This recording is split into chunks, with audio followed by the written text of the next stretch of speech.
22. Setelah Somun berkata kalau mereka akan dinikahkan, Dang Sohi pun bertanya, apakah maksud Somun kalau ayah mereka telah berjanji agar mereka menikah, dan Somun pun membenarkan hal tersebut, dan berkata, kalau itulah alasan dia datang ke kediaman keluarga Dang. Lalu, Dang Sohi berkata, kalau itu semua terlalu tiba-tiba, jadi dia tak bisa berkata banyak. Meski begitu, Dang Sohi berkata kalau dia tak menentang apa yang dikatakan oleh Somun, dan mungkin akan menjadi jelas setelah orang tuanya telah kembali. Di waktu yang bersamaan, Dang Sohi pun berkata dalam hatinya, dengan dia yang mengatakan, kalau perjodohan tersebut sangatlah tak masuk akal, karena ayahnya belum pernah mengatakan hal seperti itu, tetapi Dang Sohi juga merasa kalau Somun tidak akan mengatakan hal tersebut kalau dia tidak mempunyai motif. Dan setelah mengingat ayahnya berkata kepadanya kalau dia akan mencarikan calon suami yang terbaik di seluruh dunia, Dang Sohi pun berpikir, kalau apa yang dikatakan oleh Somun adalah kenyataan, dan setelah melihat penampilan Somun, dia pun berpikir, kalau Somun adalah sosok yang baik, tapi terlepas dari itu, dia pun bertanya-tanya tentang kepribadian Somun yang pemalu. Tetapi, meski begitu, Dang Sohi berkata kalau dia tidak boleh menilai seseorang dari penampilannya. Dang Sohi lalu berterima kasih kepada Somun, karena dia sudah memberitahu hal tersebut, meski membuatnya bingung karena terlalu tiba-tiba, mengetahuinya lebih baik daripada tidak mengetahuinya sama sekali. Dan Somun, dia berkata kalau itu janji yang dibuat oleh orang-orang dewasa, tetapi karena Sohi harus tahu, Somun berpikir kalau dia harus memberitahukan hal tersebut, meskipun hal itu tidaklah sopan, tetapi Dang Sohi berkata kalau Somun tak perlu sungkan, sekaligus berterima kasih atas kebaikannya, dan saat Somun ingin membalas salamnya tersebut, tak diduga dia pun membenturkan kepala ke kepala Dang Sohi, sehingga membuatnya malu dan langsung meminta maaf, dan meski Dang Sohi berkata kalau itu tidak apa-apa, di dalam hatinya, dia berkata kalau Somun adalah orang yang sangat memalukan. Kemudian Dang Sohi pun berpamitan kepada Somun dan akan menemuinya setelah kedatangan ayahnya dan setelah Dang Sohi pergi. Somun yang merasa diejek oleh Iron Blood pun berkata kepadanya, untuk jangan melihatnya dengan tatapan seperti itu, dan kemudian menyesali perbuatannya yang sangat memalukan di hadapan Dang Sohi. Setelah beberapa waktu berlalu, Dang Muncon yang sudah kembali pun bertanya, siapa tamu yang datang setelah diberitahu oleh putrinya Dang Sohi? Dan Dang Sohi pun berkata, kalau pemuda tersebut adalah anak dari kenalannya, dan sedang menunggu di ruangan tamu. Kemudian, Dang Muncon berkata, kalau yang dikatakan Dang Sohi adalah benar, berarti pemuda tersebut adalah orang yang penting. Kemudian bertanya anak dari siapa? Tetapi, Dang Sohi yang tak bisa menjawab pun ditanya kembali. Kenapa Dang Sohi ragu-ragu menjawabnya, kemudian menggodanya? Apakah Dang Sohi berpikir, kalau pemuda tersebut adalah calon pengantin pria untuknya, dan saat Dang Sohi membenarkan hal tersebut, Dang Muncon pun terkejut, tetapi dia pun langsung tertawa, karena dia pikir, kalau Dang Sohi ikutan bercanda. Tetapi, dengan serius, Dang Sohi berkata kalau pemuda tersebut bilang, kalau dia adalah calon pengantin pria yang Dang Muncon atur, kemudian bertanya kepada ayahnya tersebut, kenapa dia tidak memberitahukan hal tersebut kepadanya, kalau dia sudah mengatur pernikahan untuknya. Tetapi Dang Muncon berkata, dengan mengatakan, apa maksudmu, perjodohan yang diatur? Aku tidak tahu apa yang kamu maksud. Sepertinya kamu marah dengan lelucon yang ayahmu katakan. Aku baru sadar kalau kamu sekarang berumur 20 tahun, jadi kamu di usia yang peka tentang perjodohan. Jadi aku membuat kesalahan, aku akan berhenti membuat lelucon seperti itu. Jadi jangan marah. Kalau dipikir-pikir lagi, kamu berada di usia untuk mencari pasangan. Kamu telah tumbuh begitu cepat. Tetapi, ketika Dang Sohi berkata kalau dia tidak bercanda, pandangan Dang Muncon pun berubah, karena dia menyadari, kalau anaknya tersebut sedang berkata serius.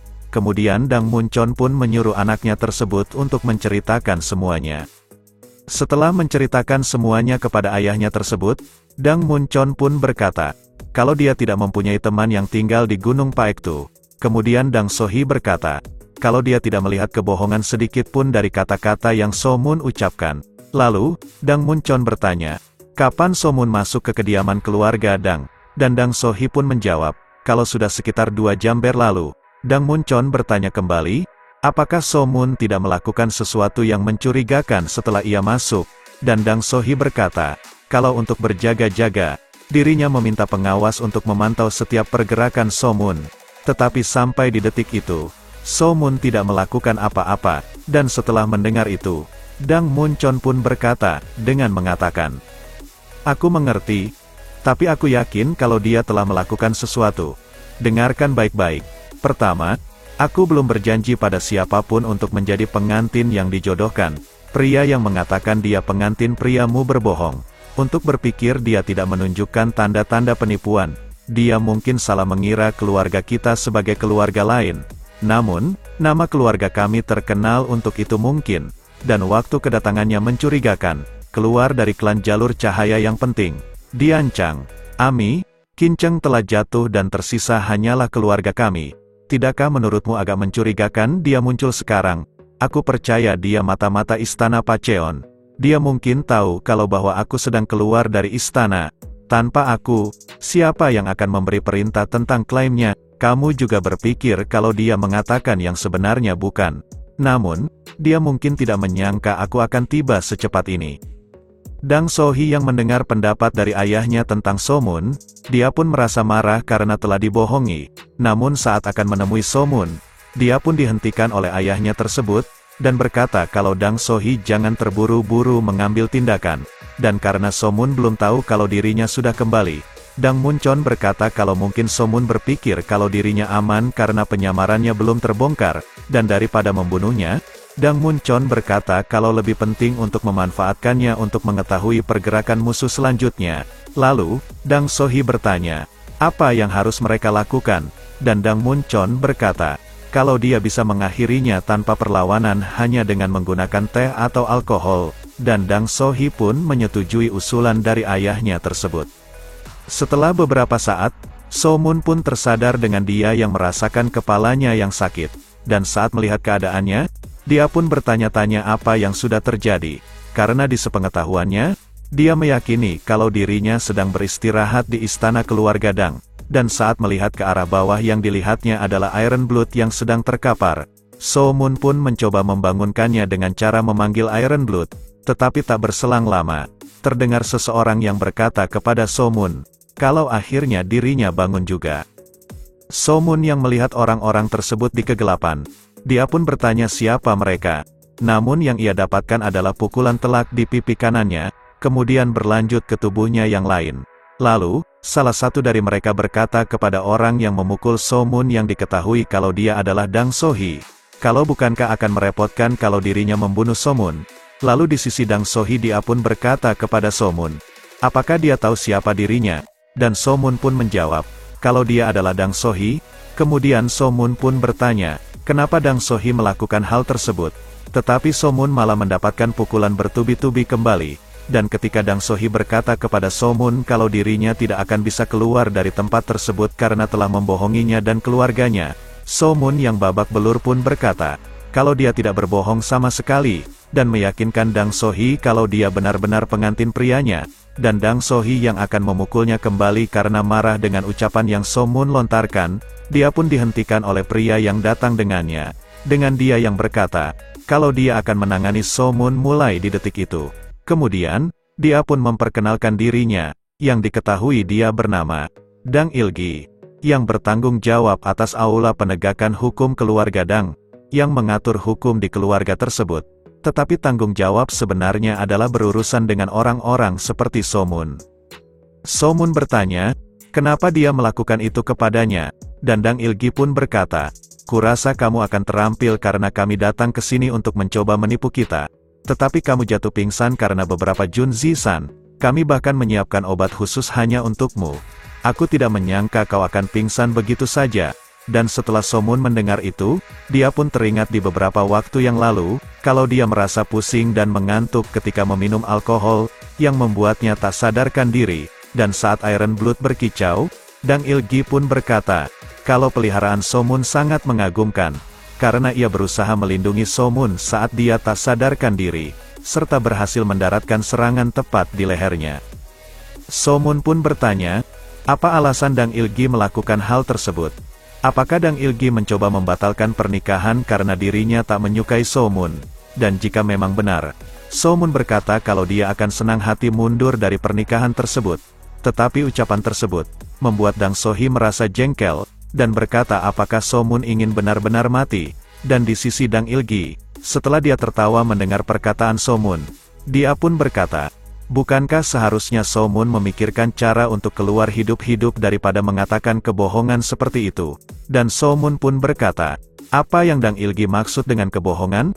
Apakah Dang Ilgi pikir dirinya datang berkilo-kilometer hanya untuk berbohong?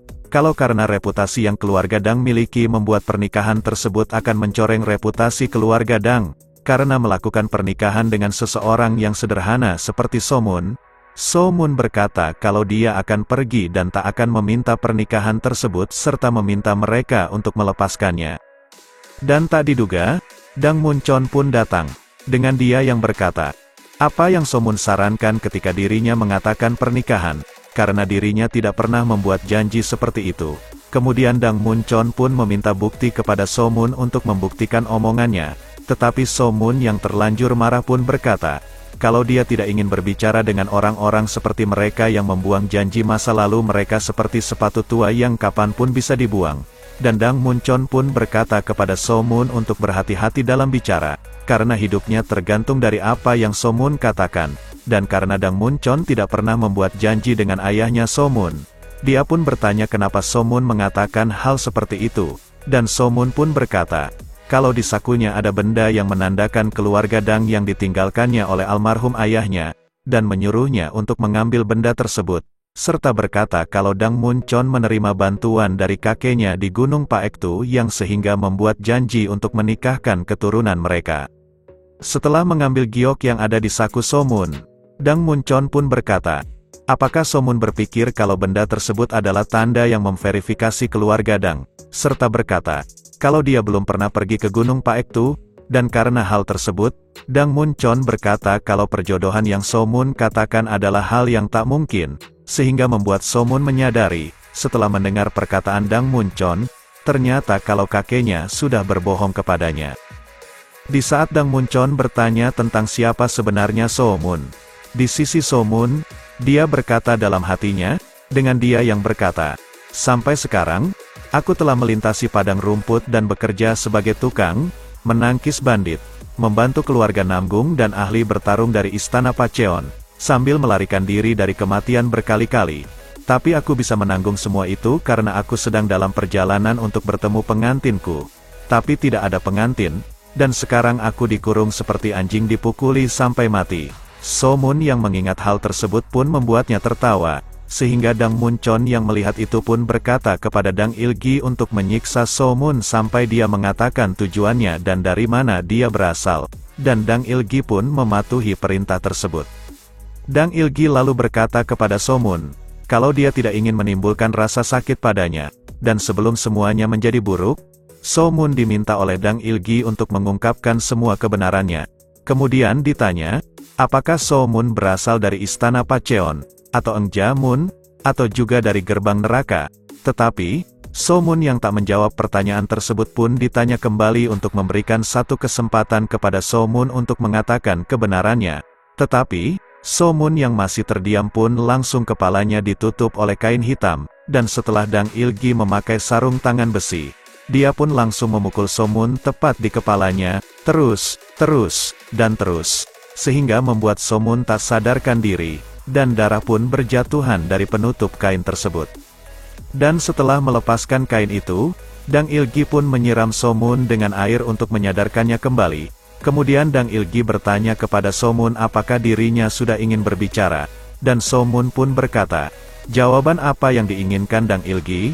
Lalu Dang Ilgi pun berkata kalau dia penasaran tentang kebenaran So-moon, dan So-moon berkata, kalau dia datang dari Gunung Paektu untuk menjemput calon istrinya yang telah diatur, meski ada kesalahpahaman. So-moon berkata kalau dia bukan mata-mata. Tetapi, Dang So-hee yang mendengar itu marah, dan langsung memukuli So-moon bertubi-tubi dengan tongkat besi sehingga membuatnya tak sadarkan diri. Setelah disiram kembali untuk menyadarkan So-moon, Dang Ilgi berkata kalau dia ingin mengetahui kebenaran yang So-moon tutup-tutupi. Tetapi Somun menjawab dengan jawaban yang sama, kalau dia datang dari Gunung Paektu untuk menjemput calon istrinya yang telah diatur. Dan setelah menjawab pertanyaan Dang Ilgi, sambil tersenyum, Somun mengumpat kakeknya yang telah membohonginya, sehingga membuat situasi seperti itu.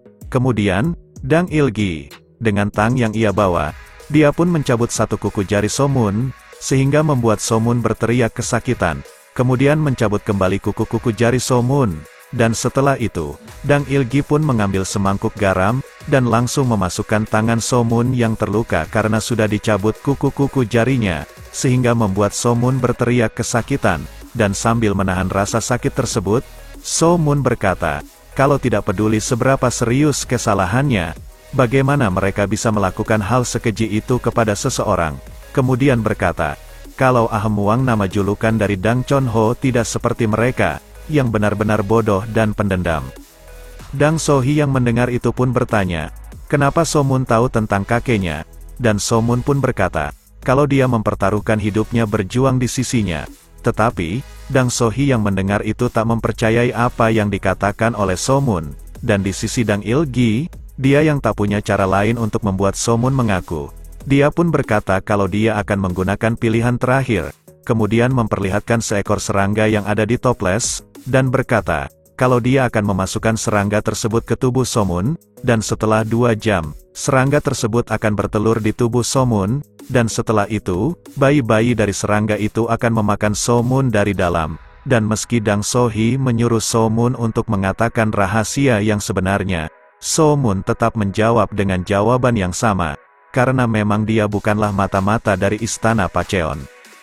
Karena sudah tak punya cara lain lagi, Dang Ilgi pun bersiap-siap untuk memasukkan serangga tersebut, dan saat akan memasukkan serangga tersebut ke tubuh Somun, Iron Blood pun menyerang Dang Ilgi untuk menggagalkannya, sehingga membuat Dang Ilgi menjatuhkan serangga tersebut, dan Iron Blood yang mencoba menolong Somun. Dia pun diserang oleh Dang Sohi dengan teknik aura ki-nya, sehingga membuatnya terhempas membentur dinding, dan setelah jatuh, Iron Blood yang masih ingin bertarung untuk menyelamatkan Somun, dia pun diinjak oleh Dang Ilgi, kemudian mematahkan sayap Iron Blood, sehingga membuat Somun sedih dan menyuruh Dang Ilgi untuk berhenti menyakiti Iron Blood, dan Dang Ilgi yang tak menggubris perkataan Somun. Somun pun akhirnya berkata kalau dia akan melakukan apapun yang Dang Ilgi inginkan, dan Dang Ilgi yang senang karena Somun sudah menyerah karena burungnya yang tak mau disiksa. Dia pun menghentikan siksaan tersebut dan bertanya, apakah Somun dari istana Pacheon? Dan Somun pun membenarkan hal tersebut, meski itu adalah kebohongan. Dang Ilgi pun bertanya kembali, kenapa Somun menyusup ke keluarga Dang? Dan Somun menjawab, kalau dia berencana ingin menyerang keluarga Dang. Dan setelah mendengar semuanya, Dang Ilgi pun berkata kalau Somun akan menunggu keputusan pemimpin keluarga tentang nasibnya, dan melepaskan Somun yang babak belur.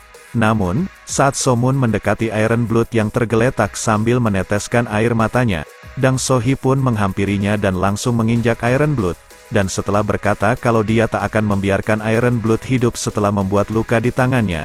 Meski Somun berteriak untuk tidak melukai Iron Blood, Dang Sohi langsung menginjak Iron Blood dengan sangat keras. Meski Somun meminta belas kasihan kepada Dang Sohi untuk membiarkan Iron Blood, Dang Sohi pun tak menggubris perkataan Somun, dan langsung menendangnya, sehingga membuat Iron Blood terlempar keras membentur dinding. Dan setelah itu, Dang Sohi memerintahkan kepada Dang Ilgi untuk memotong kaki Iron Blood untuk mengambil cakarnya, dan setelah Dang Ilgi memotong kaki Iron Blood, dia pun mengajak Dang Sohi untuk kembali kepada pemimpin keluarga untuk menyampaikan informasi yang mereka dapat. Dan di sisi Somun, dia yang teringat dengan pertemuan pertama dengan Iron Blood, saat dia merawatnya ketika ia terluka, saat dia sembuh dari lukanya, dan saat Somun teringat dengan momen dia memberikan nama kepada Iron Blood, dia yang meratapi Iron Blood dengan kesedihan. Dia pun berkata kepada Iron Blood yang sudah mati, kenapa dia ikut campur dalam masalahnya, yang membuat dirinya menjadi seperti itu. Next kita lanjut di part selanjutnya. Terima kasih.